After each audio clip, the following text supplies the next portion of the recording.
வணக்கம். என் தமிழ் உள்ளங்களுக்கும் என் தமிழ் சகோதரர்களுக்கும் அனைவருக்கும் என்னுடைய வாழ்க்கை வணங்கி மற்ற மகிழ்ச்சி அடைகிறேன். இன்னைக்கு நம்ம சர்வே இதுல ஒரு சின்னனான ஒரு இது வந்து தடைமனு அப்படின்னா என்னன்னு சொல்லி பார்க்க போறோம். தடைமனுன்னு பாக்குறதுக்கு முன்னால ஒருத்தரோட ப்ராப்பர்ட்டி இதுதான் அவருடைய property, it's belong from some other things, யாருடைய இதுல இருந்து வருது அப்படிங்கிற இந்த டீட்டெயிலாம் வந்து ஈஸி அப்படிங்கிற ஒரு இது உங்களுக்கு எல்லாத்துக்கும் தெரியும். ஈஸி வந்து பார்த்துருப்பீங்க.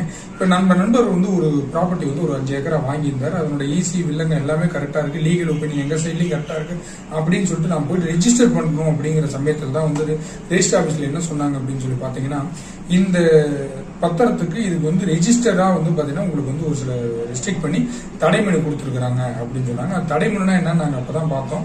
அந்த வந்து பதிவு பண்ணக்கூடாது, அதை வந்து ரெஜிஸ்டர் பண்ணக்கூடாது, என்னுடைய அனுமதி இல்லாம யாரும் விற்க கூடாதுன்னு சொல்லிட்டு அந்த யாரு சேல் பண்றாரோ அவருடைய முன்னாள் மனைவி வந்து என்ன பண்ணிருக்காங்கன்னா ஒரு தடைமனு வந்து கொடுத்துருக்காங்க.